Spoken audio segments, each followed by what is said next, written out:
Good afternoon, everybody.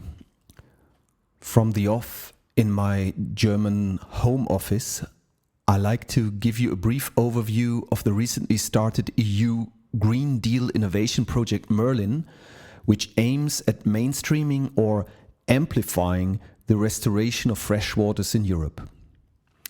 My name is Sebastian Birk from the University of Duisburg-Essen in Germany, and I'm coordinating the Merlin project. The current assessments of the European environmental directives make clear, almost everywhere in Europe, both conservation status and ecological status of our freshwaters do not meet the legal targets. This creates the urgent need for restoring lakes, rivers, wetlands and peatlands. But why are we so badly performing when it comes to restoring our environment? A recent expert evaluation highlights three main barriers to restoration. There's an insufficient funding of ongoing restoration projects. And there are conflicting interests among stakeholders involved. And restoration is generally low on the political agenda. Overall, all these can be seen as socio-economic barriers to restoration. This is where the European innovation project Merlin comes in. It is funded under the Horizon 2020 Green Deal call on biodiversity and ecosystem restoration. It includes 45 partners from different institutions across Europe. It covers a budget of 21 million euros, from which half are invested into actual restoration projects. And it started last year in autumn and runs for 4 years, with the ambition to contribute to the urgent societal transformation. The design of the Merlin project has two angles from which innovation is approached. Bottom-up, addressing restoration initiatives on the ground and learning from local or regional examples. Top-down, focusing on the freshwater restoration contexts relevant at river basin up to pan-European scales. I will start with introducing you to the Merlin's bottom-up approach. Merlin's centerpiece is to learn from best practice, including 17 existing restoration projects across Europe. These cases cover three main ecosystem types: peatlands and wetlands, small streams and their basins, and large transboundary rivers. You can think about these 17 cases as covering different locations in a hypothetical catchment, underlining Merlin's ambition to implement restoration in a landscape context. For 16 out of these 17 case studies, we implement additional restoration measures to optimize the existing. Merlin will, for instance, assist in removing dams in the Basque Country, or support beaver reintroduction in Sweden, or plant flower meadows at the banks of the Emscher River in Germany.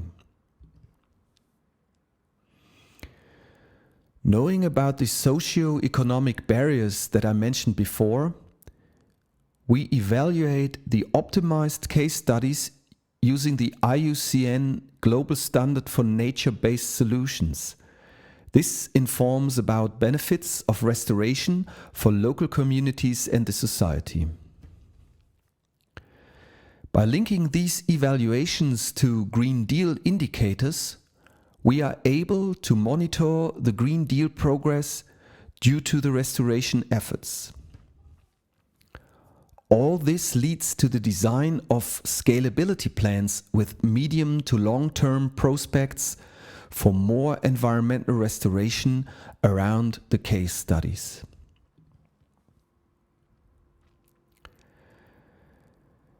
Coming from these local to regional scale activities, Merlin also engages in innovating from the pan-European scale down to the level of river basins.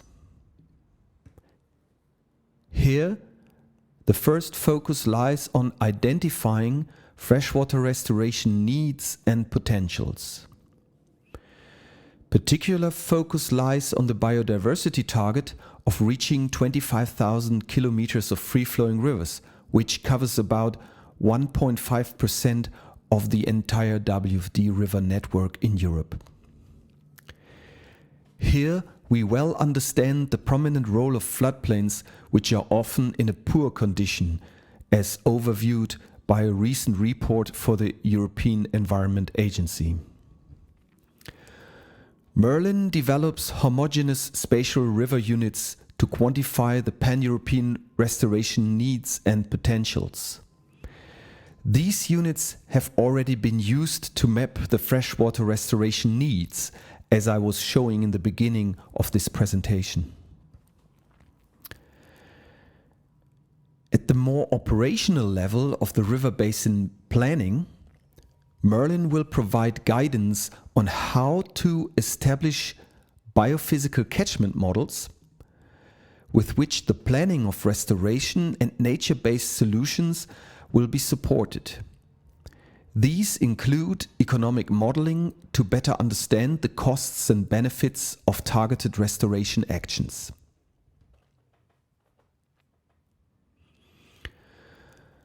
Merlin's key objective is to amplify freshwater restoration in Europe. It's about scaling up the existing activities throughout entire landscapes, including all relevant players and institutions. In this presentation, I briefly like to address how Merlin supports overcoming the barriers of insufficient funding and conflicting interests. Key challenge of current restoration projects is their addiction to public money. This relates very much to a lack of, let's call it, entrepreneurial attitudes of many restoration managers, not thinking about alternative funding sources, including private investments. And finally, there is yet not much alliance building to engage community labor or share machinery and other assets across different projects.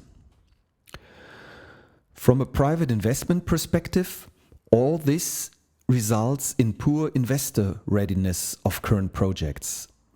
Restoration cannot yet benefit from green investments becoming more and more available. Merlin will provide guidance on better financial planning, covering funding instruments without repayment, such as grants, donations, or crowdfunding. The Merlin guidance also addresses instruments offering commercial revenues, such as marketable products or payment for ecosystem services. We are working on an instrument portfolio including climate bonds, biodiversity offsetting, or carbon sequestration credits, to name but a few.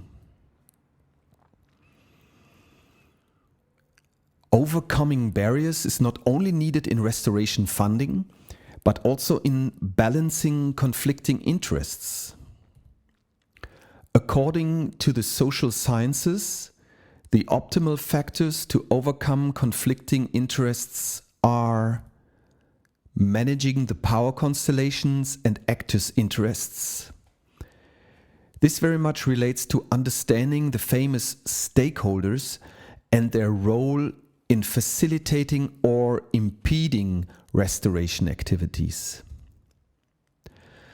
Landscape scale restoration also requires coordinating across different sectors, like agriculture or water supply, and linking across local, regional, and national scales. Many experiences have already been gained from implementing river basin management plans for the European Water Framework Directive.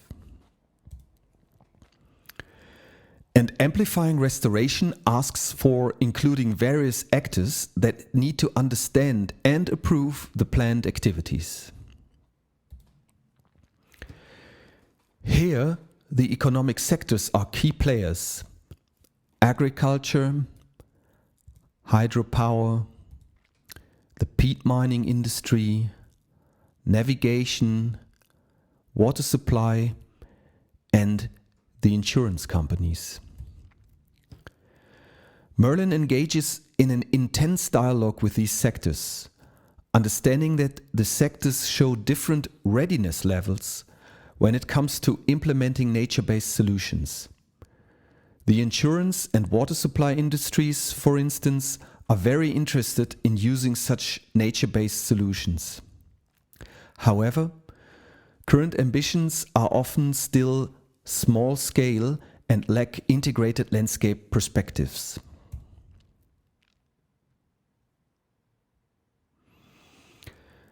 I like to close my talk with a very compelling quote I recently heard when visiting the European dam removal champions in the Basque Country. Pursuing river restoration means winning the hearts of the people. Ultimately, this is what truly matters and where real transformation begins. I look forward to walking this path with all of you. Thanks for your attention.